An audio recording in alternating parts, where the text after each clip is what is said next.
Bueno, yo esta noche es probable que vaya a cenar a Portugal. Pero yo no tengo nada, a 1 kilómetro de aquí tengo... Desde mi ventana veo Elvas, que es la primera localidad que hay en Portugal, y esta noche es probable que vaya a cenar pollo a la brasa allí y bacalao dorado. O sea que va a ser lo más real, casi real. Bueno. ¿Sabemos dónde es el CLA del año que viene, José Manuel? Sí, en Medellín, Colombia. Bueno, esa la dejo que vayan otros. Me he visto Narcos, El Patrón del Mal y todo eso y no... Es verdad que este año está siendo todo un poco raro y que como congreso pues también se desvirtúa un poco. El CLAD había hecho el esfuerzo de intentar mantener cierta presencialidad, por lo menos de España, Andorra y bueno, el propio Portugal, que es el anfitrión, pero es que en estas circunstancias... El secretario de Estado sí que ha ido, ¿no? Sí, tuvieron ayer la reunión, pero fueron poquitos, creo que estaban solo 7 del Consejo del CLAD, digamos, de los máximos representantes, que son ese rango de ministro o secretario de Estado, creo que solo había 7. La ministra no. No lo sé, ahí la verdad es que no lo sé. Aquí ¿dónde se cambiaría esto del fondo? Esto ni idea, ¿no? Es que, vamos, yo estuve probando el otro día con los fondos que nos había pasado a Damián, pero se ve bastante... No se puede, no. No sé se si puede. lo veis, queda muy, Bueno. muy raro. ¿Me veis con él, no? Ahora Sí. queda muy raro. Entonces... Nos están Sí, grabando, ¿no? David que ha utilizado el OBS, seguro. Se ha puesto ahí el fondo con las banderas de la sellera y... Muy bien, muy bien. Ahí hace Claro. Es que yo soy de Valencia. Ya que no podía poner un fondo virtual, me he puesto un fondo real. Sí. Y así queda pues muy institucional. Sí, muy bien.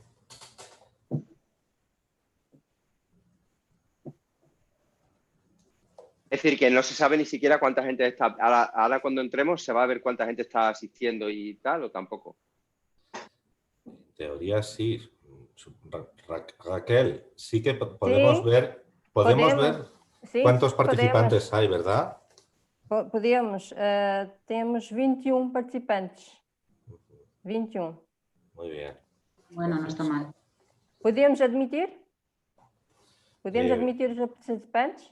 Sí, por mi parte sí, ¿no? Sí. ¿Podemos empezar ya? Sim. Então Sí. vamos.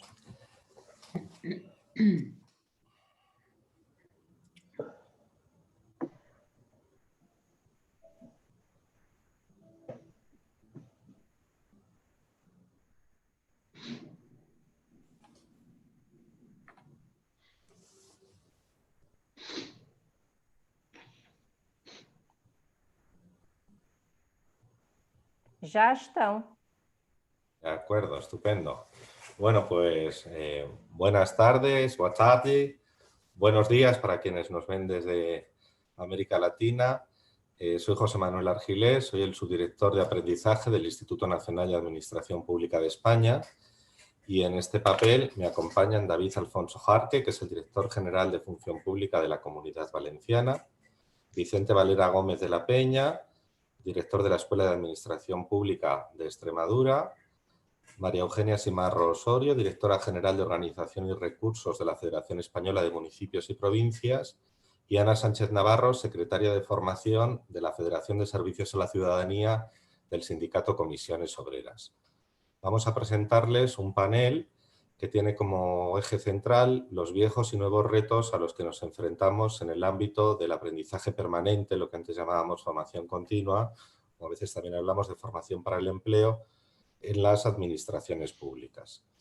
Voy a compartirles pantalla para empezar con una presentación que servirá un poco para encuadrar el resto de las intervenciones y después iré dando paso a los diferentes panelistas.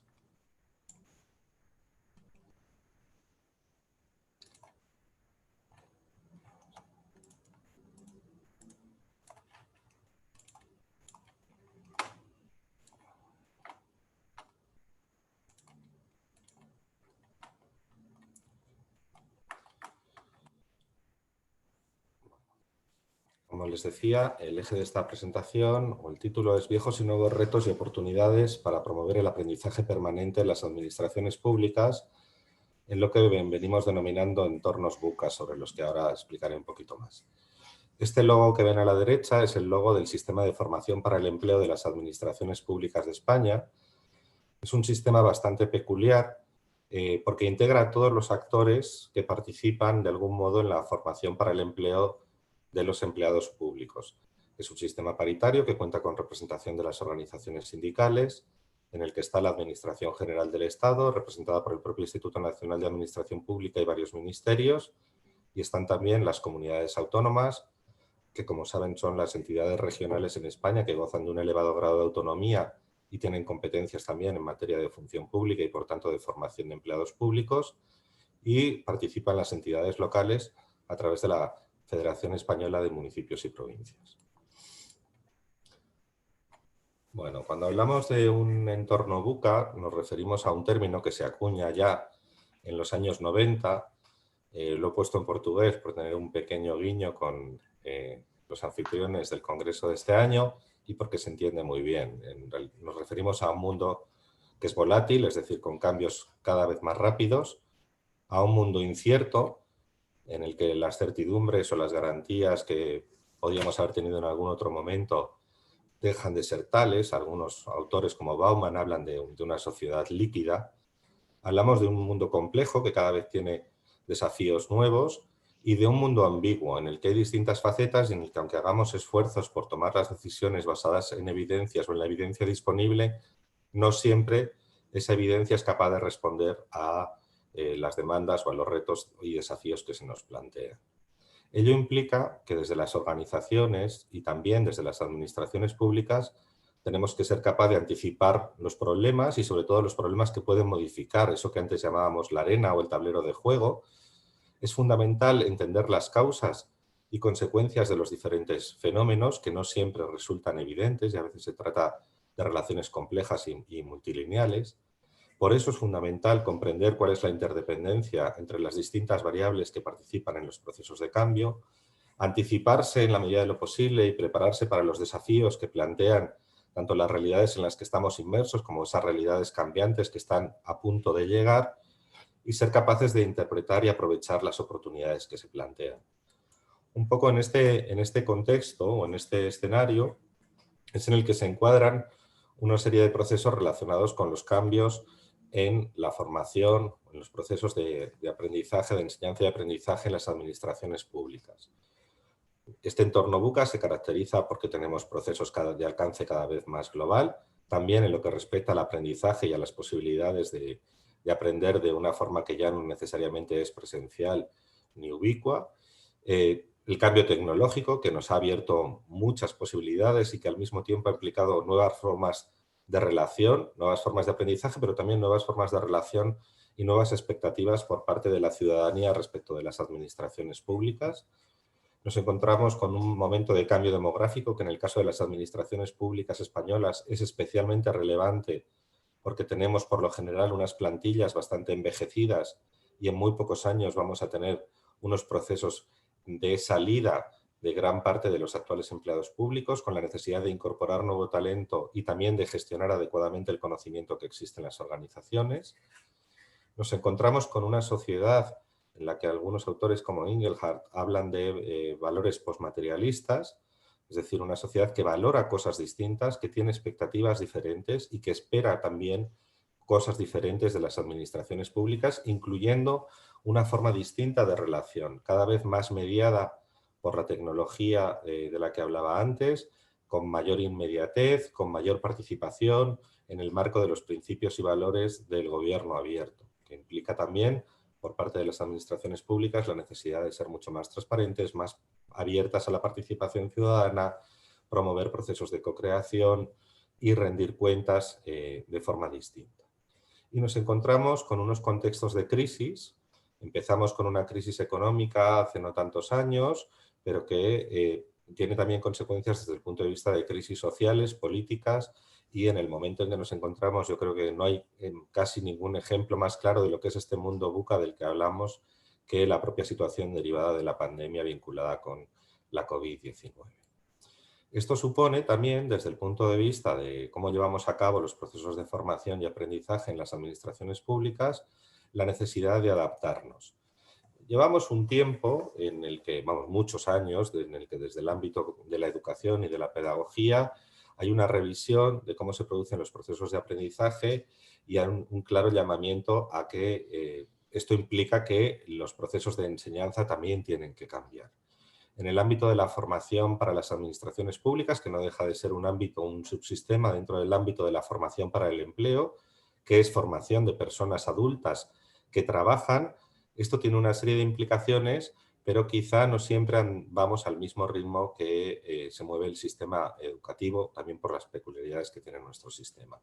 He puesto aquí una infografía simplemente para llamar la atención sobre algo de lo que hablamos mucho. A veces hablamos del famoso 70-20-10, yo creo que no son cifras o porcentajes cerrados, no tenemos evidencia empírica para todos los casos, pero sí creo que estamos todos bastante de acuerdo en que hay un porcentaje muy elevado de nuestro aprendizaje que se produce de manera informal y especialmente en interacción con otras personas o de forma autónoma en la medida en que aprendemos mediante ensayo y error y búsqueda de diferentes recursos.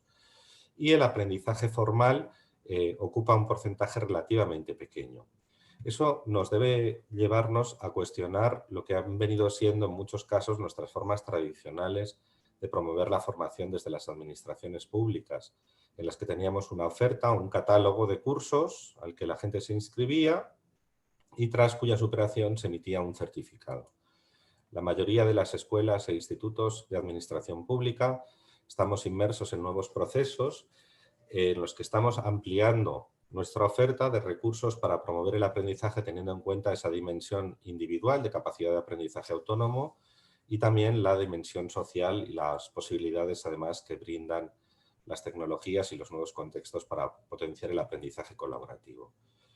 Me gustaría comentar aquí un poquito este modelo, que es el modelo SAMR, a veces en castellano le llamamos modelo SEMR, de Rubén Puentedura, que se plantea ya hace algo más de una década, en torno a 2009, y que habla de 4 etapas o 4 fases que yo creo que en realidad no se suceden una a otra, sino que en muchos casos se sobreponen porque dependen también de las necesidades que tengamos, de los contextos, de las competencias digitales de los participantes en esos procesos de aprendizaje.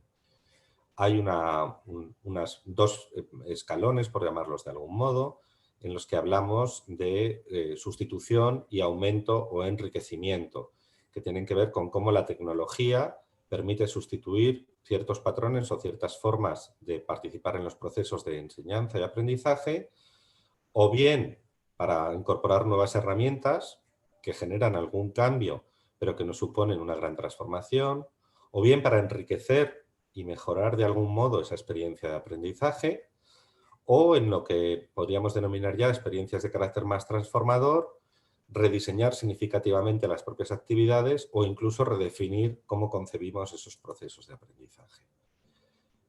Voy a poner ahora una diapositiva que está en inglés, pero yo creo que se entiende bastante bien un poco esta idea.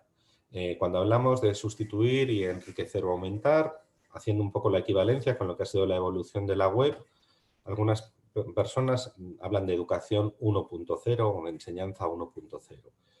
Aquí se suele recurrir a 3 Rs y se dice, bueno, pues que era un modelo que se caracterizaba porque había alumnos y profesores, los alumnos recibían ese conocimiento que les transmitían los docentes, respondían de una manera que consistía principalmente en tomar apuntes, en cantar la lección, en entregar trabajos y al final pues tenían una serie de pruebas en las que los más críticos hablan de regurgitar, podríamos decir, bueno, de alguna manera se veía cuál había sido ese aprendizaje que se había producido a través de pruebas más o menos estandarizadas.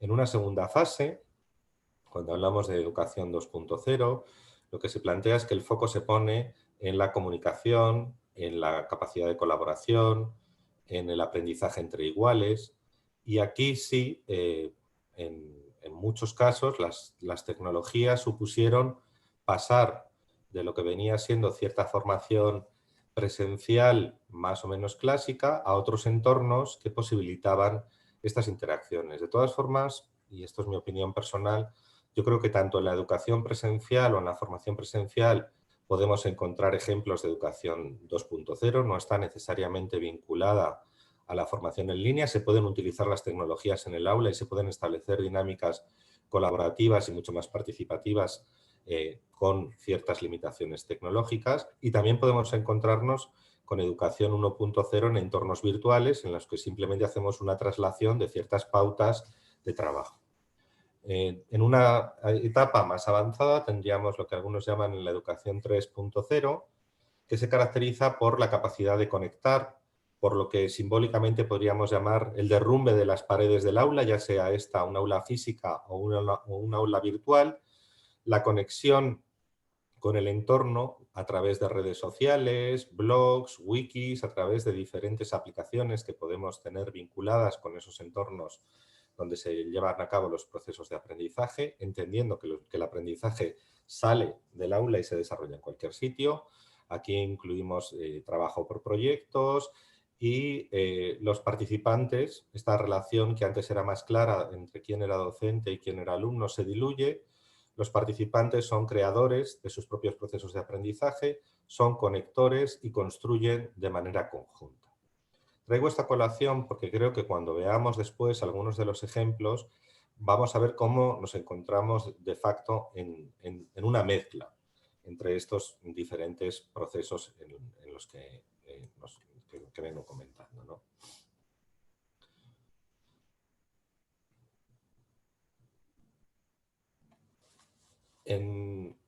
Si tuviéramos que resumirlo en una frase, yo creo que uno de los grandes desafíos con los que nos encontramos actualmente en las escuelas e institutos de administración pública es cómo transitamos de una labor que fundamentalmente consistía en gestionar cursos a una labor que ahora tiene más que ver con promover y acompañar procesos de aprendizaje.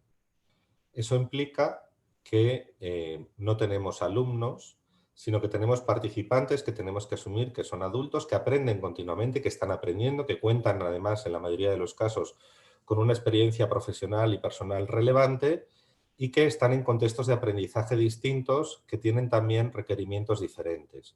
Con lo cual es cada vez más relevante eso que llamamos la personalización o la individualización a la hora de abordar los procesos de aprendizaje. Tenemos que poner el foco en la adquisición y el desarrollo de competencias, entendiendo que las competencias incluyen conocimientos, habilidades y destrezas, y también, y esto es especialmente relevante en el caso de organizaciones como las administraciones públicas, que se caracterizan porque su finalidad es servir al interés general y se guían por una serie de principios y valores, pues esas competencias hay que ver cómo las desarrollamos y cómo las acreditamos frente a un sistema en gran medida credencialista que estaba basado en certificar una serie de horas de formación o como mucho la superación de ciertas pruebas. Implica que tenemos que ser capaces de incorporar metodologías activas y de desarrollar nuevas formas de trabajo, y eso supone también que hay que redefinir los roles de quienes participan en esos procesos. En el caso de la formación en las administraciones públicas, gran parte de quienes comparten su conocimiento y que actúan como docentes son en realidad otros compañeros que son empleados públicos y que no se dedican profesionalmente a la docencia. Con lo cual ahí es especialmente relevante reforzar esas capacidades y competencias para ser capaces de transmitir y para ser capaces de generar esos procesos de aprendizaje. Estamos en una evolución, yo creo que la mayoría de los institutos y escuelas, hacia lo que podríamos llamar ecosistemas de aprendizaje, donde combinamos una serie de elementos. A veces la mayoría seguimos con cursos en un formato que podríamos considerar más o menos clásico, ya sean presenciales o en línea, que se han venido complementando en los últimos años con recursos para el aprendizaje autónomo, con redes sociales profesionales, con comunidades de práctica, expandiendo esto que comentaba antes, ¿no? Las posibilidades de aprender, y ahí llegamos también a un terreno en el que la gestión del conocimiento adquiere un peso también cada vez más relevante, cuestiones como la curación de contenidos. La redefinición de roles implica también una necesaria actualización profesional de los propios gestores de formación, que, como decía, tenemos que pasar a asumir otro rol, y no siempre en las organizaciones eso es fácil. Hay que repensar muchos aspectos de la gestión, desde las propias herramientas con las que trabajamos y las competencias que se requieren para utilizarlas, hasta cuestiones puramente procedimentales como los baremos de retribución, que muchas veces siguen pensados con una lógica que no es la que actualmente rige nuestros procesos y que implican también una negociación, por lo general, con Hacienda o con los organismos responsables del control económico y financiero. La propia certificación de esos procesos de aprendizaje y la vinculación entre los procesos de aprendizaje y la carrera profesional tiene que pensarse también de otra manera. Tenemos que seguir explorando cómo evaluar adecuadamente si se están produciendo o no esos aprendizajes y cuáles son los efectos de las acciones que estamos llevando a cabo sobre las propias personas, pero también sobre sus entornos de trabajo, sobre sus organizaciones y, en última instancia, sobre la mejora de los servicios públicos o sobre la mejor garantía de los derechos y libertades de los ciudadanos. Y, por último, tenemos que trabajar de forma distinta, tenemos que ser capaces de integrar cada vez más a nuevos actores, de trabajar en alianzas y de complementarnos, sumar esfuerzos e incluso ir hacia economías de escala y compartir recursos en unos contextos en los que hay ciertas facilidades para ello. No voy a extenderme mucho más, simplemente que voy a dar pie ahora a 4 experiencias reales que nos permiten ver cómo ocurre esto en la práctica. Vamos a conocer la experiencia de Extremadura en lo que podríamos llamar una formación en línea casi de emergencia, motivada en gran medida por la pandemia y cómo eso ha supuesto un incentivo o un acelerador, un catalizador para ciertos procesos de cambio que ya venían ocurriendo pero a un ritmo más lento. Vamos a tener la ocasión de conocer la experiencia de la Comunidad Valenciana en la incorporación de la inteligencia artificial a los procesos de enseñanza y aprendizaje dirigidos al personal empleado público. Vamos a conocer la experiencia de la Federación Española de Municipios y Provincias en el aprendizaje colaborativo en materia de objetivos de desarrollo sostenible, que es una agenda que, igual que la de gobierno abierto, permea prácticamente todo lo que hacemos, incluidos los propios procesos de formación. Y vamos a tener una experiencia de cómo estas nuevas formas de trabajar implican también una relación distinta entre los agentes sociales que participan en estos procesos. En lo que respecta a la capacitación y a las competencias que requieren esos agentes sociales, pero también a su propio papel en el proceso de pensar las necesidades, de configurar la formación o la oferta de recursos de aprendizaje y en el proceso de darle seguimiento y evaluación. Bueno, pues no me extiendo más, doy ya la palabra a Vicente Valera para que nos pueda compartir la experiencia en el caso de la Escuela de Administración Pública de la Junta de Extremadura. Bueno, muchísimas gracias y enhorabuena por vuestra ponencia, que ya ha tocado algunas de las cosas que nos afectan a nosotros en relación con el tema de la formación online. La pandemia por el coronavirus fue declarada como una especie de emergencia de salud pública de importancia internacional, dada la gran situación de enorme riesgo que suponía y supone para la salud colectiva. Hoy estamos realizando este congreso de esta manera justo por esta pandemia, ¿no? Y esto provocó en el Estado español, pero también en el resto de países, la declaración del estado de alarma. Creo que en Portugal recibe otra denominación, y con el fin de hacer frente y gestionar esta situación inédita y excepcional ocasionada por la enfermedad del COVID-19. Ante esta situación, pues las administraciones públicas, al igual que el resto del mundo, pues ha tenido que adaptarse a un mundo nuevo en su forma de actuar, tanto dentro de la casa, es decir, tanto internamente como externamente. Y también con la ciudadanía, es decir, como bien ha comentado José Manuel en la ponencia anterior, todo lo que tiene que ver con participación ciudadana también nos afecta, porque la ciudadanía, al haber cambiado, espera de nosotros también que las propias administraciones públicas se comporten con ellas de otra manera. En un futuro, con las nuevas generaciones de las personas que hoy tienen 18 o 20 años, ¿seguirán existiendo los edificios públicos como nosotros los conocemos?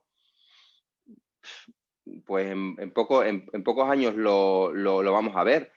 Si analizamos lo que ha pasado, por ejemplo, en el mundo bancario, vemos que van desapareciendo cada vez más sucursales y siguen teniendo muchísimos trabajadores, pero ante un público que ha sido educado a relacionarse con el mundo bancario de forma en línea, pues las propias sucursales físicamente muchas han desaparecido. No sabemos si al final acabarán estando los edificios casi como monumentos o museos para entrar y no sabemos si estaremos todos trabajando o qué pasará, pero sí es verdad que como todo sucede a la velocidad a la que ha sucedido este año, 10 años más equivale a 100. Porque si o sea, ¿quién nos iba a decir hace exactamente 12 meses que veríamos a la gente con mascarilla o que estaríamos realizando este congreso como lo estamos desarrollando hoy o que estuviéramos trabajando 2 o 3 días en semana?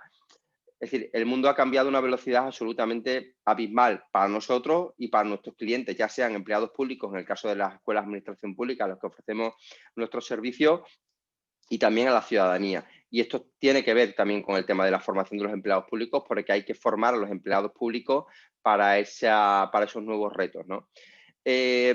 Fijaros, una de las adaptaciones ha sido sin duda la vinculada a la formación del personal empleado público, de tal manera que las administraciones públicas, como ya ha dicho José Manuel, casi de urgencia, hemos debido revisar en tiempo récord la mayor parte de nuestra oferta formativa para poder dar respuesta a esta situación, pasando de una impartición en formato presencial a en línea. Nosotros en la Escuela de Administración Pública fácilmente hemos, en el año 2020, suspendido 130 cursos presenciales. Entiendo que habrá pasado lo mismo en muchísimas otras escuelas y demás, ¿no? Más que nada porque los cursos casi empezaban prácticamente en el mes de febrero, en el mes de marzo, y es que esto vino corriendo, de un día para otro prácticamente, ¿no? Y fijaros, con una característica, es decir, lo hemos tenido que hacer y por eso me ha gustado la denominación que ha utilizado José Manuel de urgencia, sin haber dispuesto del deseable tiempo que hubiera sido el preciso para poder llevar a cabo un proceso calmado y sosegado de reflexión que nos hubiera encantado. Sí es verdad que las administraciones públicas, si a una administración pública le añadimos el término sosegado y calmado, casi sería nunca. ¿Por qué? Porque las administraciones públicas tienen las siguientes características. En ellas los cambios ocurren muy lentamente, con lo cual si encima le añadimos la palabra calmado y sosegado, pues mucho peor todavía. Además, dentro de las propias organizaciones existe una fuerte resistencia a los mismos. Nosotros la estamos viviendo ahora. Sí es verdad que estamos contentos con la respuesta de la gente, pero todas estas personas que daban cursos presenciales, ahora entraré luego un poco en detalle, y pasan a la formación online, es un mundo radicalmente nuevo al que se van a enfrentar más o menos con miedo para el 2021, ¿no? Y además las administraciones públicas, pues desde luego si hay algo que no son horizontales. Las estructuras de las administraciones públicas son sumamente verticales y están fuertemente jerarquizadas. Para todo hay que pedir permiso arriba y si no, que se enfada el de arriba que no sé qué y que no sé cuánto. No somos tan libres para modernizarlas las mismas, ¿no? Y la verdad es que estos mimbres, que son los que son los inherentes a la cultura tradicional que rodea a las administraciones públicas. Y a pesar de que permanentemente metemos la palabra innovación en nuestro día a día en el lenguaje, pues al final, claro, todo este entorno no podemos decir que favorece la innovación. Sí es verdad que en ocasiones se pueden dar personas concretas que tienen mucho empuje, que al final tiran del carro y pueden lograr pues cosas muy importantes, como, bueno, estoy deseando escuchar la ponencia de la Comunidad Autónoma Valenciana con el tema del uso de la robótica, de los bots y todo esto automatizado que tienen, para ver si se lo copia de alguna manera, ¿no? Entonces, al final, las iniciativas de innovación pues son dispersas, es decir, no creo que esto esté pasando en el 100% del territorio español. Y variopintas, es decir, para nosotros haber pasado al mundo online ha sido la luna, y probablemente a lo mejor Valencia o otra comunidad autónoma que estuvieran a lo mejor más avanzadas que nosotros, pues esto ya llevan 4 años con ello a muerte, ¿no? Por tanto, resultados homogéneos nos vamos a encontrar.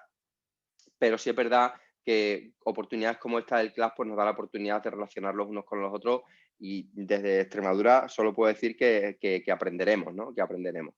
Pues frente a la administración pública como ente, también hay que poner en valor algo que además seguro que las organizaciones sindicales están muy de acuerdo conmigo. Es decir, esta crisis global y casi inmediata ha ayudado a que tanto individual como colectivamente nuestro público objetivo, es decir, esa masa del personal empleado público que presta su servicio a las administraciones públicas y a las que nosotros ofrecemos servicios de formación, en el caso de la Escuela de Administración Pública o de probablemente el INAP y Valencia, etcétera, ese público objetivo ha debido y sobre todo sabido adaptarse espectacularmente y muy rápido de hoy para mañana al teletrabajo y a todo lo que está relacionando, a todo lo que está alrededor del teletrabajo, es decir, el manejo de nuevas herramientas, su propia gestión personal del tiempo, etcétera. Con lo cual hemos tenido la suerte que a lo mejor nosotros íbamos un pelín más lento, pero nuestro público objetivo se adaptó a lo mejor en 15 días. O sea, fue en cero, o sea, fue en nada.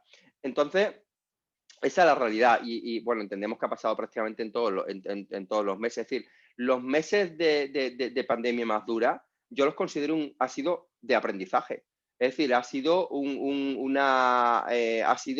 pues como meterte en un monasterio de repente yo qué sé, aprender a tocar el violín durante 3 meses y no sabías ni lo que era la clave de sol, ¿no?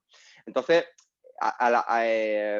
el confinamiento lleva a muchas personas, ya digo, no solamente a trabajar en distancia, sino que sobre todo en todos esos días en los que se hacían tan largos, porque hasta las 8 de la tarde que no había que salir a aplaudir, en España salíamos a aplaudir, pues la gente tenía que llenar los huecos del día. Entonces, al principio, los primeros días, venga, Netflix, me veo 4 series. Segundo día, Movistar, no sé qué. Tercer día, pipas, palomitas, no sé qué, no sé cuánto. Pero a los 15 días ya estabas harto de serie. Y la mayoría de las personas hemos aprovechado, y lo hablo porque he hablado con muchísima gente, para aprender algo que tenías ganas de aprender y que nunca tuviste tiempo para aprender, aprender un poquito de chino. Pues me buscaba una profesora por tus clases particulares, no sé qué, y en línea aprendí durante 15 o 20 días un poquito de chino, o de yoga, o de gestión del tiempo.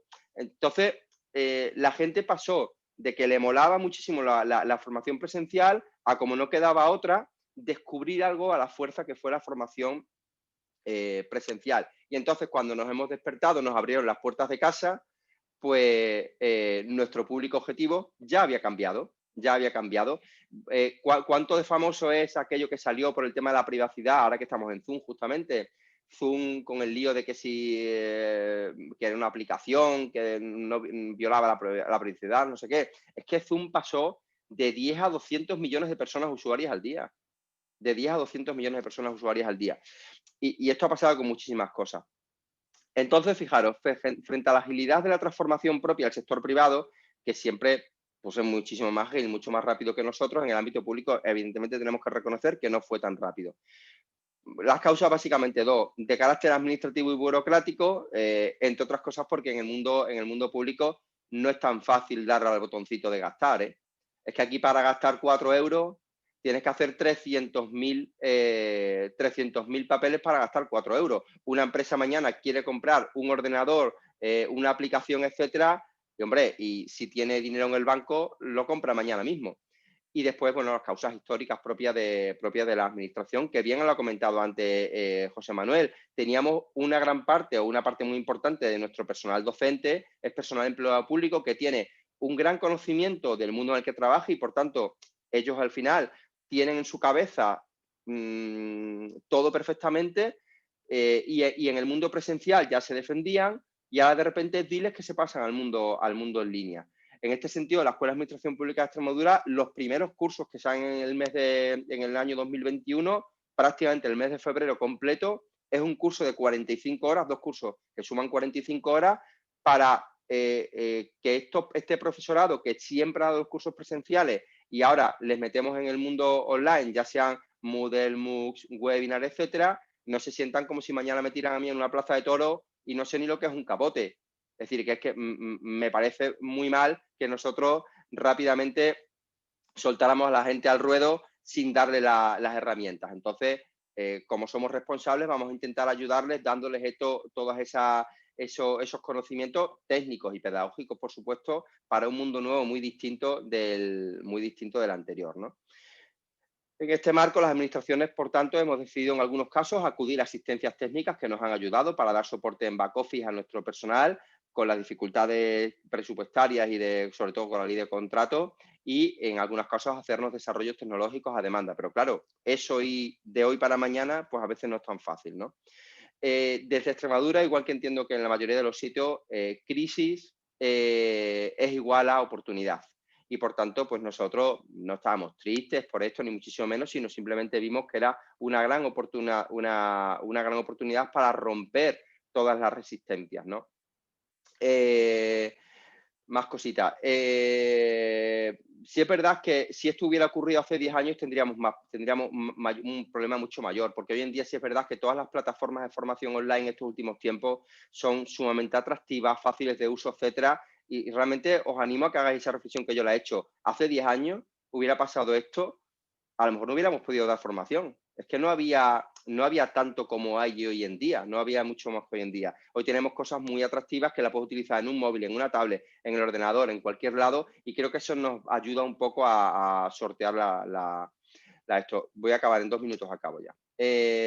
Fijaros, tampoco podemos vender que el mundo online todo son ventajas, ni mucho menos, porque toda moneda tiene dos caras. Perdemos socialización. Al final la persona tiene que tener muchísima más disciplina propia y mucha más capacidad de autoorganización y, importante, relacionada con la socialización. Esta falta de relación directa y personal con el docente y el resto de compañeros, pues al final creo que sí que se pierde. Por tanto, yo creo que el gran reto del futuro es, aunque siguiéramos en esta línea, que yo creo que del todo ya no va a volver para atrás, seamos capaces de darle cierta vida a la formación online. Creo que todo lo que tiene que ver con comunidades de aprendizaje va a ser, vamos, un grandísimo reto para el futuro. Me refiero a desarrollarlas de verdad, es decir, con gente ahí dinamizándolas, etcétera, porque si no al final mueren. Es como si abres una página web y luego al final a las 2 semanas ya no estás actualizando las cosas, no vale de nada, ¿no? Por tanto, creo que no podemos ni debemos considerar que hacemos bien nuestra tarea de formar al empleado público si simplemente ahora presumimos que tenemos tantas aplicaciones masivas, atractivas, no sé qué, no sé cuánto, si no logramos un poco solventar estas pequeñas deficiencias que tiene. Y muy poco más. Bueno, del resto de las cuestiones pues las tenéis en el texto que he remitido, que no es mucho más en realidad. Básicamente es una reflexión sobre esta urgencia y bueno, pues agradezco la invitación por parte del INAP y estoy deseoso de escuchar el resto de intervenciones, que seguro aprenderé un montón. Gracias, Vicente. Tiene la palabra ahora David Alonso, director general de Función Pública de la Comunidad Valenciana.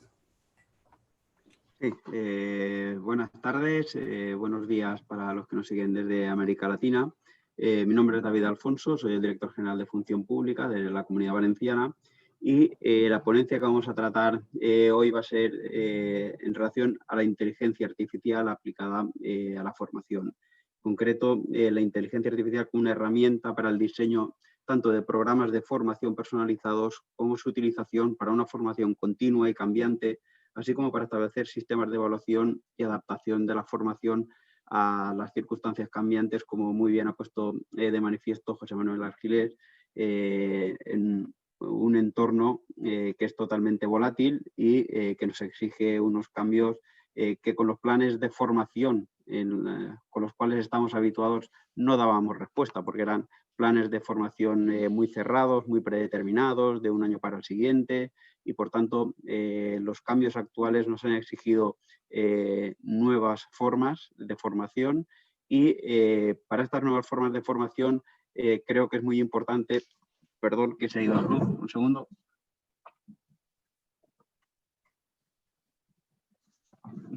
Disculpad, pero es que se ha apagado la luz directamente.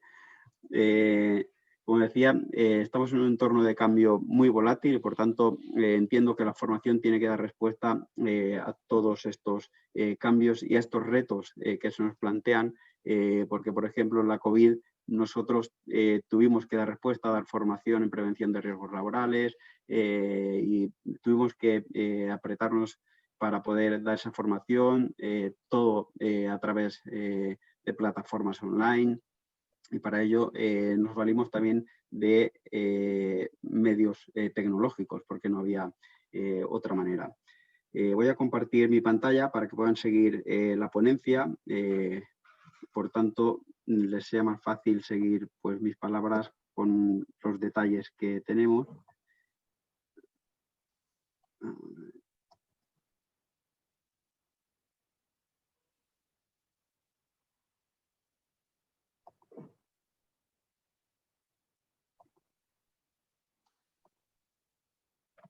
Vale.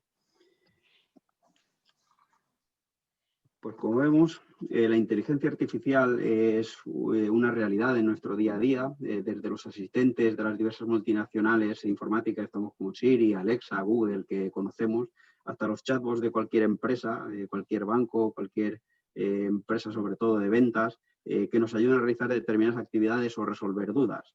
En la actualidad nos encontramos, como muy bien ha puesto de manifiesto José Manuel Argiles, en un contexto de cambio acelerado, al que la administración pública debe dar respuesta, y uno de los elementos fundamentales es la formación de su personal para facilitar una rápida adaptación a las nuevas necesidades y actuaciones. En este contexto, la inteligencia artificial puede ser un gran aliado. Además, el proceso de transformación de la administración actual a una administración electrónica implica un cambio de paradigma que alcanza a toda la administración en su conjunto y, evidentemente, nos atañe a los que estamos también implicados en la formación de los funcionarios. La inteligencia artificial se puede aplicar en diversos ámbitos de la formación, tales como cursos automatizados, seguimiento y evaluación de alumnos, gamificación de los cursos o sistemas de tutorías inteligentes. En atención a lo anterior, es crucial que las instituciones competentes, la administración, inicien también el debate sobre qué competencias y habilidades son necesarias en una sociedad transformada digitalmente y, a su vez, cómo enseñarlas a sus servidores públicos. En concreto, en el ámbito de la Generalitat Valenciana, se ha aprobado la estrategia de inteligencia artificial, en la que nos fundamentaremos para desarrollar y aplicar las herramientas que estamos haciendo referencia. Asimismo, se puede utilizar estas herramientas tanto para el diseño de los planes de formación futuros, recogiendo las preferencias de formación que estas diversas herramientas de inteligencia artificial nos pueden recopilar de una manera más rápida.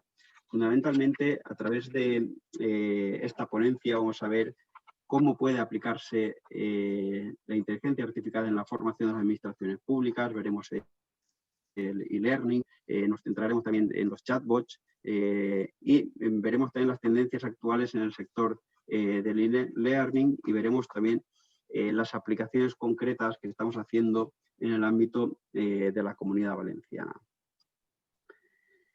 Pasando a concretar todas estas posibilidades, debemos aclarar en primer lugar qué entendemos por inteligencia artificial. La inteligencia artificial no es más que una rama de la informática que se dedica a crear máquinas virtuales capaces de realizar tareas que normalmente serían realizadas por la inteligencia humana, pero utilizando estrategias similares a las del pensamiento humano.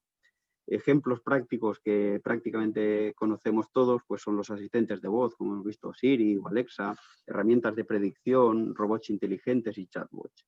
Se trata muchas veces de tareas que son repetitivas y que, digamos, estas máquinas virtuales pueden hacer por nosotros.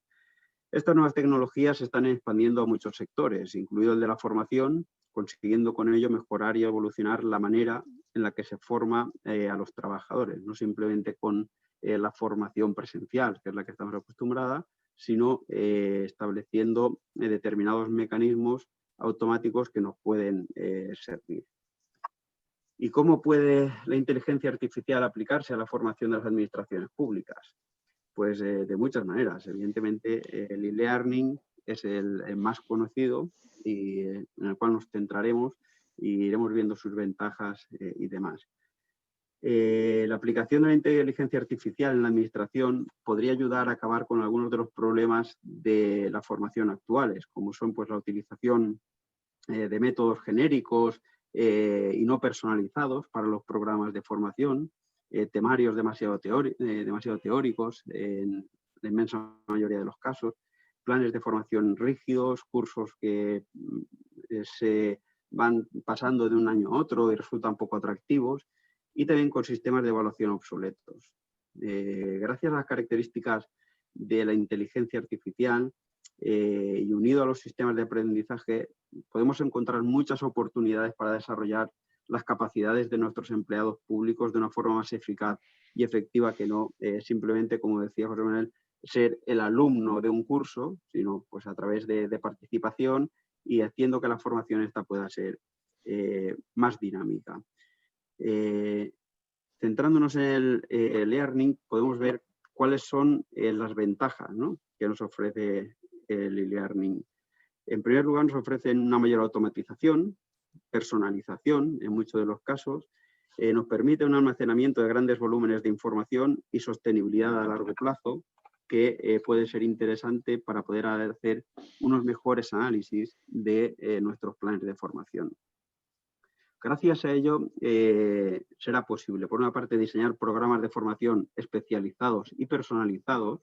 Se pueden establecer diversos niveles y será, digamos, el software el que vaya determinando cuál es tu nivel en el que estás según el seguimiento que vayas haciendo de los cursos.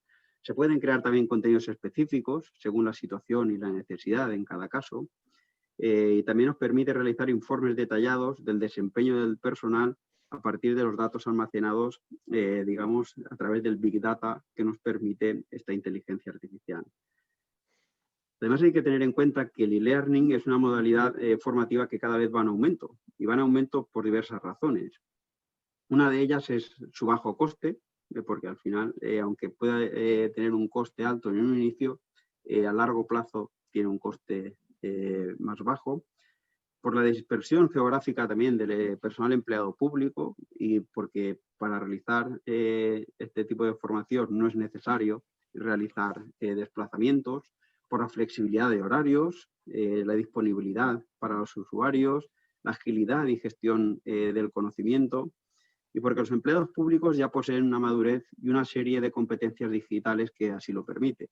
Como bien decía antes Vicente, el funcionario público ha cambiado, y ha cambiado mucho y ha cambiado muy rápidamente. Hoy en día estamos todos ya muy familiarizados con muchos entornos de formación digital, y por tanto es una formación que ya es apta para los funcionarios. Ahora bien, también hay que tener en cuenta que para que esto funcione es imprescindible que detrás del diseño de estos cursos haya un enfoque curricular adecuado. Es decir, no vale hacer un curso por hacer un curso e-learning, sino que hay que hacer un diseño de materiales y contenidos acorde con este modelo, y unas herramientas de interacción que permitan una comunicación horizontal entre los participantes del curso, así como una adecuada implicación de los tutores en el mismo. Desde este punto de vista, y lo ha manifestado también Vicente, el hecho de que la presencialidad da un punto de socialización, y evidentemente los tutores presenciales seguirían siendo necesarios, pero con otro papel. No sería el papel del profesor que está soltando, digamos, su discurso, sino sería un papel de un rol de docente guía. Haría guía de la formación, pero evidentemente el funcionario tendría mayor autonomía en esta formación. Por otro lado, también hay que tener en cuenta que para la implementación de este tipo de formación se requieren al menos 3 adaptaciones. Por una parte, la tecnológica. El profesorado y el alumno deben incorporar y aprender a manejar unas determinadas tecnologías. Por otro lado, está la administrativa. Se debe disponer también de la regulación adecuada para reconocer y homologar este tipo de formación, y también quizá pues, darle cierta relevancia en cuanto a las retribuciones, es un tema que habría que pensar. Y finalmente la metodológica, es decir, la transformación de los materiales educativos y de los procesos formativos que ahora mismo utilizamos. En el ámbito de la Comunidad Valenciana, ¿qué es lo que estamos haciendo? Pues estamos desarrollando diversas iniciativas en este sentido, desde cursos autoformativos, cursos online, que llamamos también telepresenciales, porque utilizamos, pues, como ahora mismo estamos haciendo esta ponencia, pues también utilizamos estos métodos. Hemos creado bancos de conocimientos, tenemos también un centro de entrenamiento digital, mediante el cual tras realizar una serie de test a través de un software, es un programa informático el que propone un plan personalizado en el cual se contemplan experiencias prácticas y conocimientos específicos adaptados al nivel del usuario, simplemente para mejorar su formación y también para desarrollar sus competencias digitales. A través de la página del Instituto Valenciano de Administración Pública también se establecen diversos elementos, pues tenemos un banco de conocimientos, tenemos píldoras formativas, apuntes del IVAP y sobre todo estamos incidiendo mucho en cursos autoformativos. Estas herramientas nos permiten el lanzamiento de cursos masivos y abiertos, y la inteligencia artificial nos puede ser de gran ayuda en diversos pasos fundamentales de la formación. Así nos puede ser de gran ayuda, por ejemplo, pues en la gestión de altas y bajas del alumnado, soporte técnico, personalización de plataforma, pruebas de nivel. Todos estos elementos son elementos repetitivos que dan, digamos, mucha capacidad a la inteligencia artificial para poder implantarse y que no sean las personas quienes estén gestionando estas tareas. Además, podemos establecer metodologías eminentemente prácticas, tutorías personalizadas, y ahí entraría el rol del docente guía, emisión de informes individuales o el seguimiento o emisión de informes de los propios planes de formación. Por tanto, entendemos que es de gran ayuda poder utilizar estos elementos de inteligencia artificial para descargar de tareas a los docentes y también a la propia administración. José Manuel antes refería a que pasamos de ser gestores de cursos, ¿no? Pues a tener un papel más de formadores, digamos, y centrarnos en este papel de la formación. Otro de los elementos que puede tener una gran influencia de inteligencia artificial en los planes de formación son los chatbots.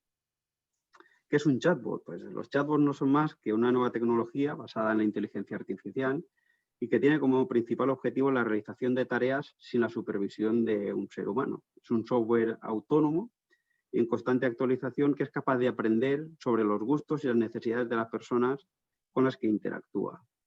Entre las principales ventajas de un chatbot, pues destacaría porque tienen ya empatía conversacional, agilidad en las respuestas, plena disponibilidad de horarios, evidentemente, facilidad de implementación, porque es realmente fácil implementar un chatbot, tiene una gran capacidad de recogida de datos para poder identificar rápidamente necesidades de formación, y con ello nos ayudaría también a poder implementar determinadas formaciones dentro de nuestros planes de formación.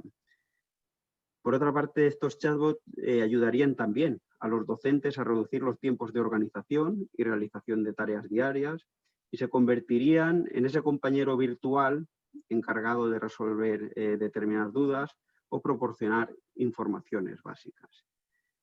En el ámbito de la Comunidad Valenciana hemos implementado un chatbot que se llama Chaume, que podéis ver aquí, y digamos, lo tenemos en la intranet del funcionario público, automáticamente nos aparece Chaume y vamos a ver un vídeo breve de cómo funciona. Simplemente pues entraremos en la intranet del funcionario, nos aparece Chaume y directamente clicamos en él, le damos una serie de conformidades y al igual que otros asistentes virtuales le podemos pues hacer preguntas, le podemos poner pues, por ejemplo, pues, qué cursos puedo realizar y automáticamente él nos redirigiría pues al listado de cursos que tenemos y se iría orientando en nuestros gustos, nuestras necesidades.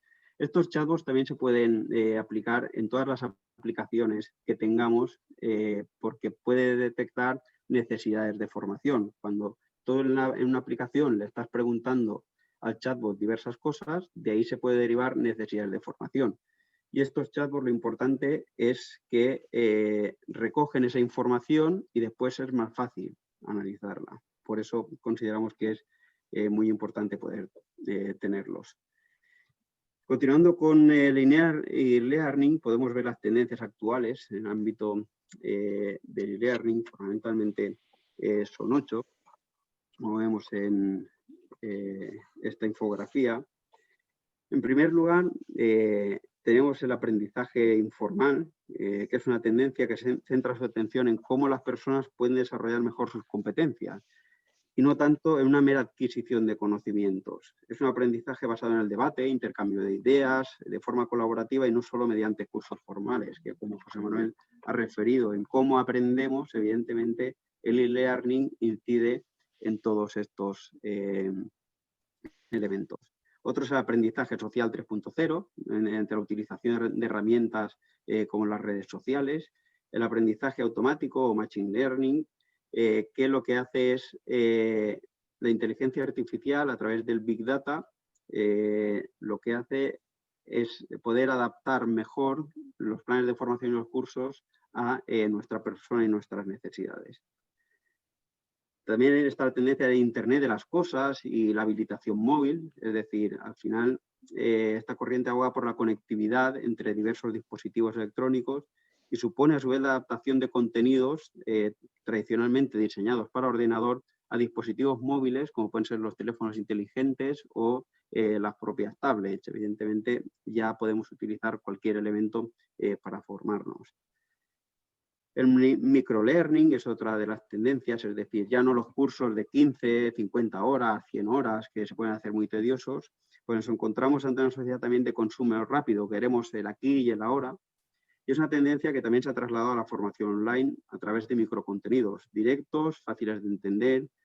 En el ámbito de la Comunidad Valenciana estamos aplicando esta formación y hacemos lo que llamamos les matinals, que son realmente cursos de 1 hora por la mañana, que hacemos de 9 a 10, en la cual se hacen cursos monográficos sobre un determinado tema, o también utilizamos las píldoras formativas. Por otro lado, tenemos otra de las tendencias, la analítica web.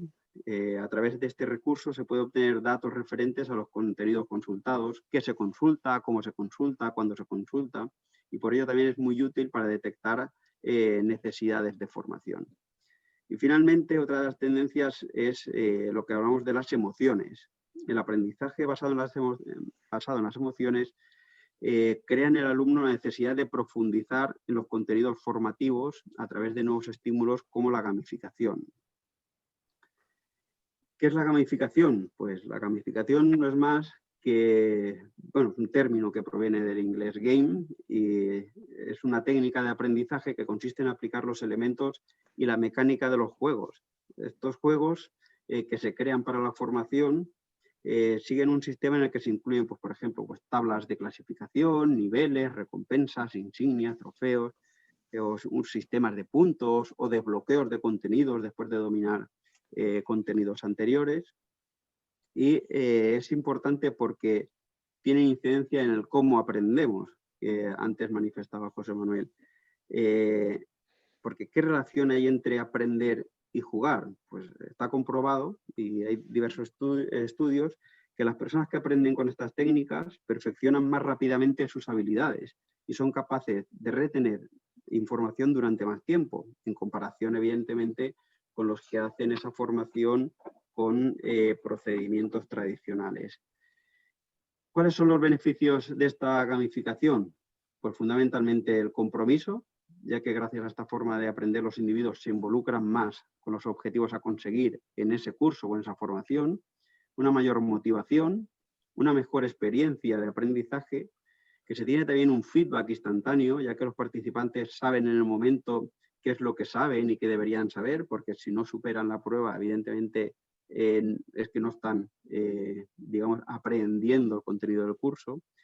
E incluso podría ayudar este tipo de formación a los participantes a hacer simulaciones de situaciones de trabajo reales en un ámbito seguro. Es decir, se puede jugar con las aplicaciones que normalmente utilizamos y a través de este juego poder ir aprendiendo. En resumen, y ya voy finalizando, con la aplicación de las herramientas que nos proporciona la inteligencia artificial, nos encontramos con una gran oportunidad para mejorar la formación de nuestro personal empleado público, tanto en la planificación de la formación como en su desarrollo y su posterior análisis, tanto a nivel individual como de los propios planes formativos. Pues nada, esperemos que les haya resultado interesante y quedo a su disposición para resolver cualquier duda que tengan. Un saludo y muchas gracias. Muchas gracias, David. Pasamos a continuación a la intervención de María Eugenia Simarro, directora general de Organización y Recursos de la Federación Española de Municipios y Provincias.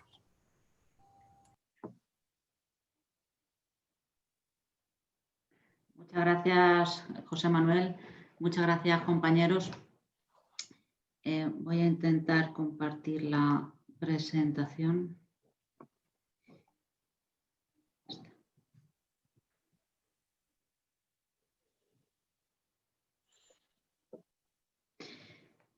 Pues bueno, como ya me ha presentado José Manuel, soy María Eugenia Simarro, directora general de Organización y Recursos de la Federación Española de Municipios y Provincias. Y vamos a traer este año una intervención sobre la localización de los Objetivos de Desarrollo Sostenible en la reciente red que se acaba de crear en la FEM de entidades locales para la Agenda 2030. Ya el año pasado, en este mismo foro del CLAD, presentamos el papel de la Federación Española de Municipios y Provincias para el cumplimiento de los ODS de la Agenda 2030. Y este año pues, queremos presentar los avances registrados ya en la consecución de la Agenda 2030 a través de un proyecto de cultura colaborativa. Como he dicho, plasmada en la red de entidades locales para desarrollar los ODS de dicha agenda a través de herramientas telemáticas y técnicas para la gestión de la información, comunicación y, por supuesto, formación. Como todos ya sabemos, el proyecto de la Agenda 2030 de Naciones Unidas, aprobado en 2015, al que se han adherido 193 países, propone reconstruir el mundo con criterios de sostenibilidad social, económica y medioambiental de manera eficiente y eficaz, mediante los 17 ODS que todos conocemos, desarrollados a través de 169 metas para su consecución.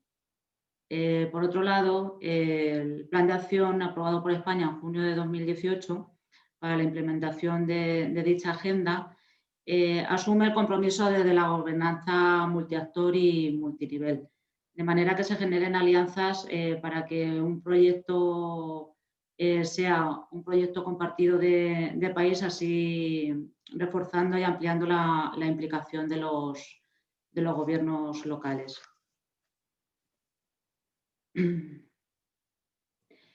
Desde luego, desde las políticas sectoriales que se desarrollan en el contexto local, se involucra directamente a las entidades locales con muchas de las medidas y objetivos detallados en los ámbitos de las competencias municipales, la cohesión social, el bienestar social, el fomento, el acceso al empleo, la vivienda, el transporte, la movilidad, la educación, la cultura, la sanidad, la inclusión social, que vienen siendo atendidos desde hace décadas por los ayuntamientos, diputaciones, cabildos y consejos insulares, para atender las necesidades y aspiraciones de sus habitantes y ciudadanos. También no podemos dejar atrás, y más en un día como hoy, la igualdad de género, la gobernanza, el patrimonio cultural y natural, la participación ciudadana o la problemática del mundo rural y la despoblación de los pequeños municipios, que figuran entre sus esfuerzos y en sus políticas consolidadas. Tanto la Agenda 2030 como el Plan de Acción contemplan la necesidad de mecanismos de seguimiento y evaluación de los resultados que se vayan progresivamente consiguiendo en cada uno de los 17 ODS para lo que es necesario un conocimiento riguroso previo de la situación de partida. Es lo que todos conocemos, la auditoría que que nos marca a la ONU, ¿no? para que se cumpla en este plazo del año 2030, ¿no? De la consecución de estos objetivos. Y por todo ello, pues podemos decir que se trata, pues eso, de un proyecto amplio y complejo que abarca todas las esferas de la intervención pública.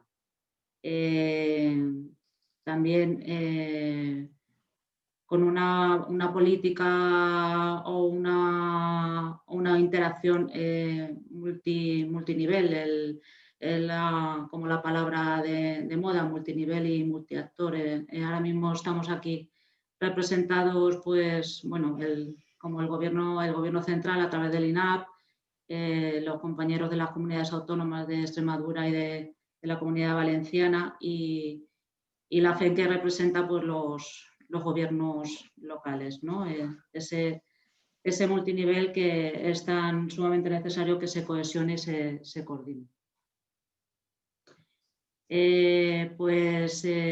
Como decía, el papel y el compromiso de la FEN como representante de las entidades locales, pues ha aprendido con mucha ilusión este reto. El compromiso institucional adquirido desde la celebración del 12º Pleno en septiembre del año pasado, donde se renovó y reforzó políticamente el liderazgo y compromiso de aterrizar los ODS en las ciudades, porque partíamos de una base a nivel internacional, evidentemente, del compromiso de la Agenda 2030, pero a nivel internacional. Entonces, el cambio que se ha producido, pues, desde hace unos meses es aterrizar esos objetivos de desarrollo sostenible en los municipios para que haga calado directamente en el ciudadano. Precisamente cobra mayor importancia, si cabe, en la situación que estamos viviendo sobre la pandemia, evidentemente. O sea, con ese lema que cobra más sentido que nunca de la Agenda 2030, de no dejar a nadie atrás, pues con la pandemia del COVID se acrecenta y se enmarca con negrita. En cuanto a las actividades que se han desarrollado desde el año pasado en la FEM, pues se ha creado la Comisión de los ODS para la Agenda 2030, con 25 cargos electos en su constitución, con los objetivos, como se ve en la pantalla, de información, coordinación y asesoramiento directa a las entidades locales sobre la Agenda 2030 y su alineamiento, por desgracia, con el COVID-19.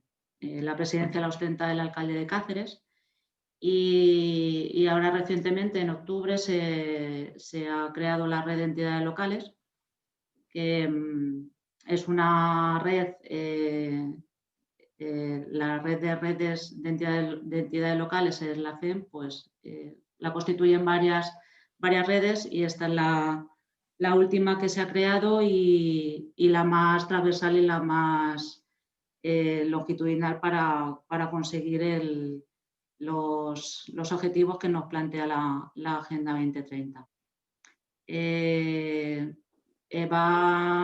Se han adherido ya unos 200 entidades locales y es completamente dinámica, porque todos los ayuntamientos, diputaciones, cabildos y consejos quieren participar de esta red. La verdad que está teniendo mucho éxito y la presidencia la ostenta el alcalde de Palma, José Ila.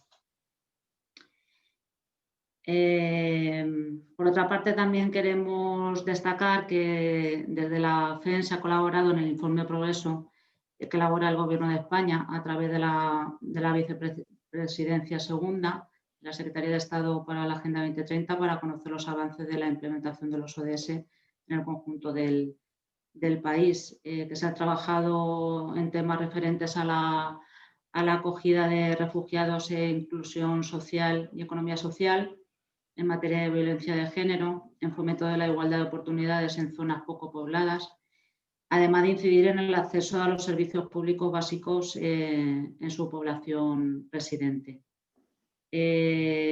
A la vez y en paralelo y consecuentemente se están abordando temas relativos a la nueva agenda urbana, a la ley de cambio climático y transición ecológica, a la estrategia local de economía circular, al gobierno abierto, a la cooperación española, englobando todo en ese objetivo que engloba, creo que todos los objetivos, los 17 objetivos, que es precisamente el ODS 17 de alianzas, para lograr pues los objetivos que nos ocupan en este foro de información, comunicación y formación a multinivel. Bueno, hablaros, ya he hablado de la red de entidades locales y bueno, deciros pues que está teniendo pues mucha actividad. Ahora ya hemos puesto en marcha el plan de actuación anual. Bueno, aquí os pongo así un poco los requisitos de la adhesión a la red. Bueno, evidentemente, bueno, si tenéis algún interés o alguna información que necesitéis adicional, evidentemente estoy a vuestra disposición. Como os decía, pues el plan de actuación anual en colaboración con la Secretaría de Estado para la Agenda 2030, pues tiene estos objetivos que ya, bueno, como os he contado, pues la red se acaba de crear, pues bueno, hablar del plan de actuación anual es casi ya ponernos en el 2021. Aproximación de evidentemente, la realidad de las entidades locales adheridas a la red para planificar las acciones concretas, o sea, de lo que se trata o lo que queremos conseguir con esta red, evidentemente, es localizar los objetivos de desarrollo sostenible y aterrizarlos en el terreno para que el ciudadano, la ciudadana de a pie sienta que en su municipio se están alcanzando esos objetivos de desarrollo sostenible. Se está elaborando una guía que se presentará en breve, una guía práctica, precisamente para la localización e implementación local. Se van a organizar diferentes jornadas, página web, lo que también nos demandan mucho y también lo que nos ocupa en el foro del CLAD, nos solicitan mucho y también tenemos preparado formación y asesoramiento técnico para los miembros adheridos, tanto a nivel de cargos electos como técnicos de los propios ayuntamientos. Estamos en la constante búsqueda de alianzas de la colaboración público-privada y bueno, selección y difusión de buenas prácticas locales, porque sí que es verdad que hay, evidentemente, desde el 2015 hay ayuntamientos que ya han hecho sus propias prácticas de la Agenda 2030, que las queremos recopilar y ponerlas en común y ponerlas en valor para compartirlas, que evidentemente funcionen. Y ahora, bueno, pues también con el tema del fondo de recuperación, a ver si podemos entrar en el acceso de esas vías de financiación europea para reconstrucción post-COVID. Como os decía, pues estos engloban un proyecto de cultura colaborativa con un objetivo común que, evidentemente, en el momento en el que estamos viviendo, tiene como fin la reconstrucción social, económica con el fin de tratar de equilibrar los territorios y los ciudadanos precisamente con el tema de la pandemia, que el desequilibrio es mucho más acentuado. Comunidades virtuales con instituciones dinámicas voluntariamente unidas. Esto lo han explicado mis predecesores en el panel. Ha sido por necesidad, pero sí que es verdad que con las comunidades virtuales llegamos a todos o a casi todos. Producción de conocimientos según las diversas características, recursos y velocidades existentes. El inevitable y necesario intercambio de información y experiencias creando cohesión social y la generación de nuevos conocimientos y planificación. Ya prácticamente está por salir la policía con esta persona. Llegué a hablar con ella que efectivamente después de lo ocurrido anoche ellos ingresaron a este reservado, ¿verdad? Y nada más. Muchas gracias por vuestra atención. Obrigado. Gracias. Muchas gracias, María Eugenia. Parece que tenemos una interferencia. No sé si es posible que se silencien los micrófonos. Damos la palabra a continuación a Ana Sánchez Navarro, de Comisiones Obreras. Bueno, buenas tardes a todos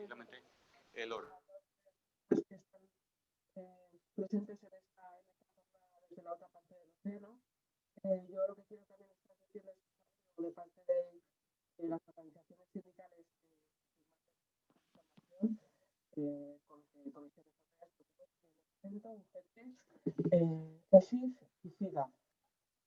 Para explicar la participación de las organizaciones sindicales en el acuerdo de formación, pues les he traído una presentación sobre la ley que desarrolla esa participación de las organizaciones sindicales en los acuerdos de formación. Vamos a ver. Vale.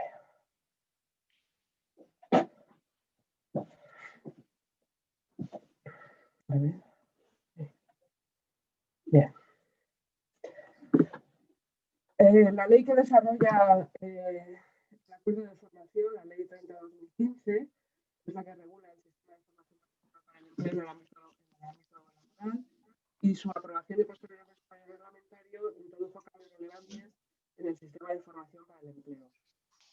Entre sus principales principios se incluye la negociación colectiva y el diálogo social como instrumento de desarrollo del sistema de formación profesional para el empleo en el ámbito laboral, así como la participación de los agentes sociales en los órganos de gobernanza del sistema, y en particular el diseño, la planificación, el control. Ana, perdona, se oye regular. No sé si puedes acercarte un poquito más el micro. Pues no sé, a ver, ¿ahora mejor? ¿Mejor? Sí, ahora mejor. Vale. Bueno, decía que la negociación colectiva y el diálogo social como instrumento de desarrollo del sistema de información profesional para el empleo en el ámbito laboral, así como la participación de los agentes sociales en los órganos de gobernanza del sistema, y en particular en el diseño, en la planificación, en el control, en el seguimiento y evaluación de la oferta formativa, especialmente la dirigida a los trabajadores y trabajadores ocupados. Este principio tiene su reflejo en la participación de las organizaciones sindicales más representativas en la detección de necesidades, así como en el diseño, la programación y la difusión de la oferta formativa, y en la elaboración del plan de evaluación del sistema. La participación de las organizaciones sindicales está representada también en las estructuras sindicales sectoriales, que están previstas en el artículo 26 y que tienen como funciones vinculadas a la protección de las necesidades, la realización de estudios, a la medición y la elaboración de propuestas. Las empleadas y empleados públicos vienen participando en la formación para el empleo a raíz del acuerdo de administración y sindicatos de 15 de septiembre de 1994. Desde entonces, han suscrito varios acuerdos sobre formación continua que se caracterizan por la corresponsabilidad de las administraciones públicas y la participación de los agentes sociales en el diseño e implantación de la formación. desarrollando un modelo de gestión basado en la concertación social y en el desarrollo de instituciones paritarias sectoriales y territoriales que constituyen un exitoso ejemplo de colaboración. Este modelo implica que las organizaciones sindicales más representativas participan en la gobernanza del sistema, mientras que el conjunto de las organizaciones sindicales pueden participar a través de procesos basados en la concurrencia en la gestión de fondos de formación de sus propios miembros en materia de negociación colectiva y diálogo social, pero no son promotores de planes de formación destinados al conjunto de empleados públicos. La ley, en el artículo 67, establece que a la financiación de las acciones formativas dirigidas a la capacitación para el desarrollo de las funciones relacionadas con la negociación colectiva y el diálogo social se destinará una cuantía que anualmente se establece en la Ley de Presupuestos Generales del Estado, distinguiendo claramente entre dicha formación y la formación para el empleo de las empleadas y empleados públicos a la que se dedica otro epígrafe de este mismo artículo. El artículo 10 prevé que las distintas administraciones de sus respectivos ámbitos competenciales y en lo no previsto en el ámbito de la empresa completarán la oferta formativa con su propia programación para los trabajadores y trabajadores ocupados, en la cual las organizaciones empresariales y sindicales dejarán de ser titulares de planes de formación si bien participarán en su diseño, programación y difusión. Es interesante señalar que el Real Decreto 694 de 2017, por el que se desarrolla esta ley, dedica un artículo a la formación de las empleadas y empleados públicos, incluyendo la posibilidad de que puedan participar en los programas de formación transversales desarrollados en el ámbito general previstos en el artículo 21 con un límite de un 10% del total de participantes en estos programas. Por todos los cambios que hemos expuesto hasta ahora, convenía, por tanto, adoptar el acuerdo de formación en las administraciones públicas al nuevo marco establecido por la Ley 5/2015 y su normativa de desarrollo, así como corregir algunas insuficiencias que se han detectado durante su vigencia. La modificación de la FEDA comparte los criterios aplicados en el ámbito general de la formación para el empleo, de manera que se establece una clara distinción entre el papel de las organizaciones sindicales, por un lado, en cuanto a la detección de necesidades, el diseño, la programación, la difusión de la oferta formativa y la evaluación de la oferta formativa, gestionada por los diferentes promotores, y además por su labor de gestores de estos fondos específicos para la formación de sus representantes y empleados en materia de negociación colectiva y diálogo social. En consecuencia, se han establecido en el nuevo redactado las siguientes modificaciones. En su preámbulo, se han actualizado las referencias e incluido las novedades introducidas por la Ley 30/2015 y su reglamento de desarrollo, especialmente en cuanto a la posición de las organizaciones sindicales en el sistema y a la especificidad de la formación en materia de negociación colectiva y diálogo social. En el artículo primero se establece en un primer apartado lo relativo a la formación para el empleo de las administraciones públicas, manteniendo básicamente su contenido. En un segundo apartado se aborda el concepto de formación en materia de negociación colectiva y diálogo social. El capítulo segundo mantiene la estructura del acuerdo anterior y contiene tres modificaciones importantes. Prevé la participación de los empleados y empleadas públicas de las universidades de correos y de las universidades y de correos en el sistema, elimina la participación de las organizaciones sindicales en la gestión de los fondos y los planes de formación promovidos por las administraciones públicas deben indicar el grado de participación de los sindicatos en el diseño, en la planificación, en la programación, control, seguimiento y evaluación de la oferta formativa. Ana, perdón, se sigue oyendo bastante mal, no sé. Pues no sé. Ahí, creo que es cuando te mueves. Lo comentan también en el chat. Sí. El capítulo tercero, ¿mejor ahora? El capítulo tercero hace referencia a las acciones formativas dirigidas a la capacitación para el desarrollo de las funciones relacionadas con la negociación colectiva y el diálogo social. Establece los ámbitos territorial, personal y temporal, los contenidos de los planes, las características de las acciones formativas, los promotores, la financiación y la distribución en régimen de concurrencia competitiva. Toma como referencia la regulación de la formación para el empleo, adaptándola a las especificidades de esta formación. El capítulo cuarto establece la estructura orgánica que se rige tanto para la formación para el empleo como para la formación en materia de negociación colectiva y diálogo social. Revisan y ajustan las funciones de cada órgano y, como singularidad, plantea la creación de una comisión que sería la responsable de elevar a la Comisión General la propuesta de aprobación de los planes de formación en materia de negociación colectiva y diálogo. La Comisión General de Formación para el Empleo de las Administraciones Públicas es un órgano de naturaleza paritaria compuesto por las diferentes administraciones públicas, Administración General del Estado, comunidades autónomas y administración local, y las organizaciones sindicales más representativas y tienen, entre otras, las funciones que les enumero en esta diapositiva, pero que no les voy a leer porque no les voy a leer. Las comisiones de formación para el empleo de las administraciones públicas, junto a la Comisión General de Formación para el Empleo de las Administraciones Públicas, la competencia de otras comisiones, la Comisión Paritaria de Formación de la Administración General del Estado, la de formación de cada una de las comunidades autónomas y de las ciudades autónomas de Ceuta y Melilla, y una Comisión Paritaria de Formación para la Administración local en cada comunidad autónoma.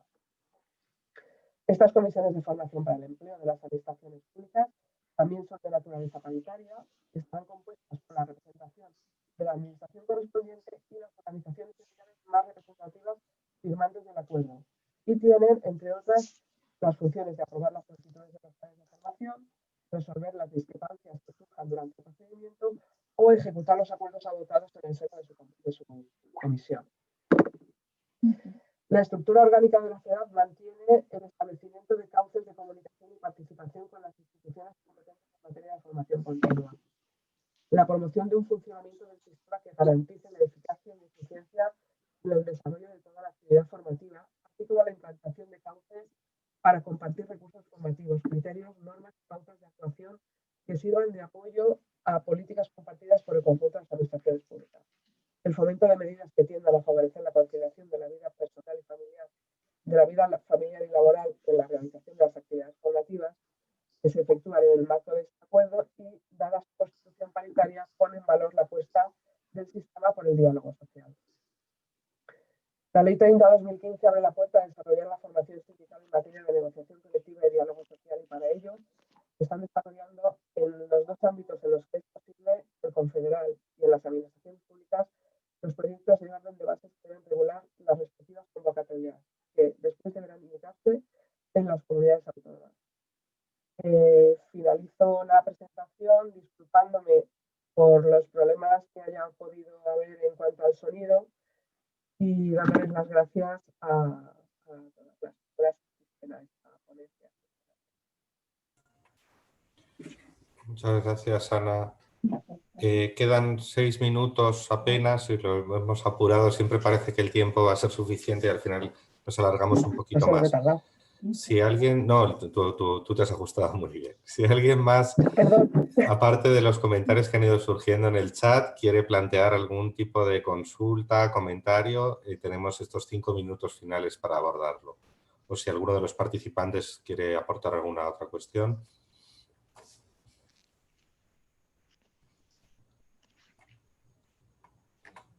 Yo he ido respondiendo algunas en el chat porque veía que íbamos justitos de tiempo, pero no sé si quizá David, Vicente, María Eugenia o la propia Ana queréis comentar alguna cuestión sobre algunos de los temas que se planteaban, como por ejemplo la necesidad de adaptar también las competencias docentes de los colaboradores en estos procesos de aprendizaje, o el asunto de qué es más relevante, las competencias llamadas blandas a veces o competencias relacionadas con el comportamiento o las competencias digitales, que eran algunas de las preguntas que nos lanzaban en el chat.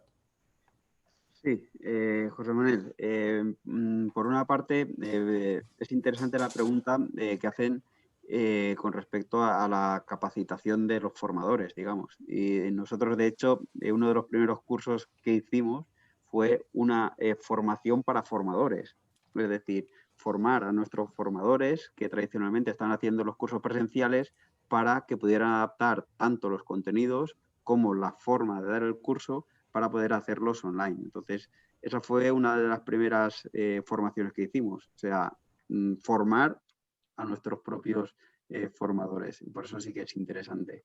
Con respecto a las competencias, evidentemente hacen falta las dos. O sea, hay que tener el conocimiento y las competencias comportamentales, digamos, pero también las digitales. Evidentemente no se entienden unas sin las otras.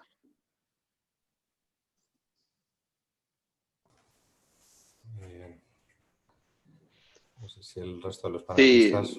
yo comentar lo mismo. Nosotros en Extremadura, como he comentado, en el mes de febrero habrá una formación para todas aquellas personas que han pasado su formación presencial a la formación online, cursos que tradicionalmente se hacían.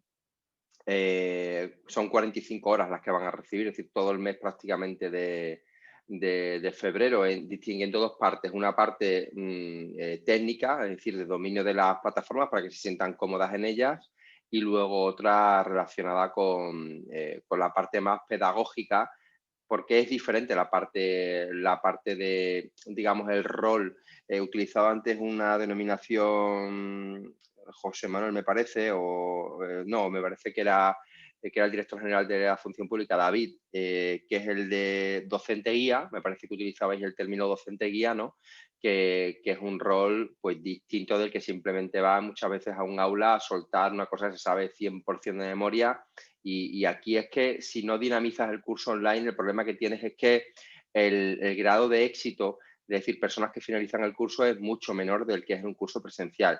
Creo que tener en cuenta elementos como la gamificación, que bien ha señalado el director general de la Función Pública de la Comunidad Valenciana, es esencial, porque parece una tontería, pero que te den una pequeña insignia o que aparezcas en un ranking, yo creo que te engancha, y es algo que invertir en esa mini tecnología puede ser bastante rentable, porque lo que es caro es que de un curso de utilizan 100 personas te lo acaben 60. Eso es lo que resulta desde el punto de vista económico, eso sale caro. Si gracias a implementar un poco de gamificación, además de, por supuesto, el rol fundamental que ostenta ese docente guía, logramos que te acaban 85, multiplicado por un montón de cursos, al final son muchas más personas durante el año que han logrado la formación, ¿no?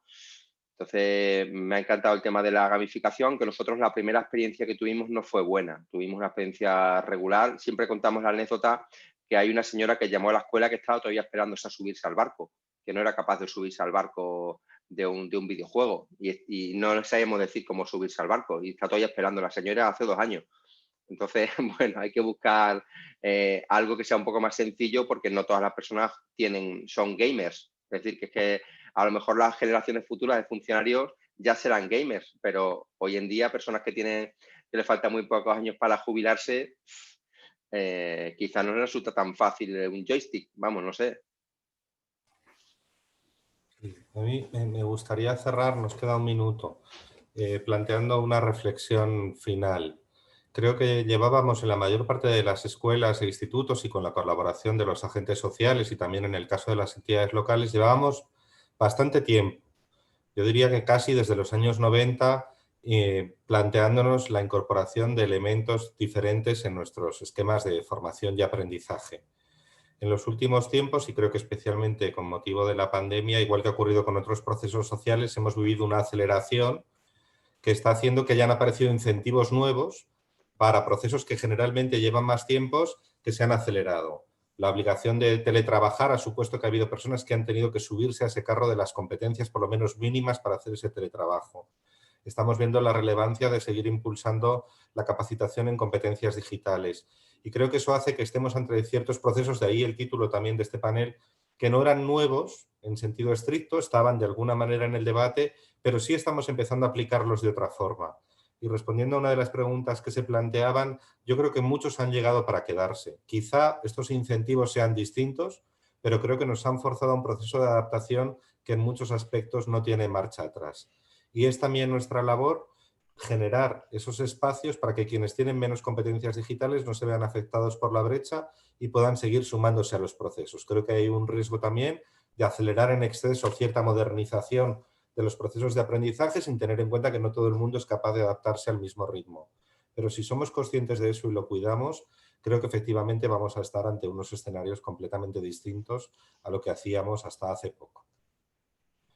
Nada, muchas gracias a todo el mundo. Les he dejado ahí la dirección de correo general del sistema FEDA por si quieren seguir comunicándose con nosotros. Nos ocuparemos de hacerlo llegar a los panelistas por si alguien tuviera alguna pregunta o comentario concreto, y quedamos a su disposición para seguir debatiendo y comentando en otros foros futuros. Ha sido un gusto poder acompañarles en esta sesión. Gracias.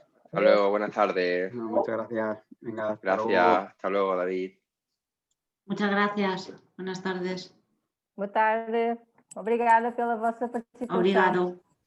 Boa tarde. Muchas gracias a todo el equipo de soporte del Congreso. Muchas Doutor gracias. José, obrigada. Obrigada por toda a atenção também.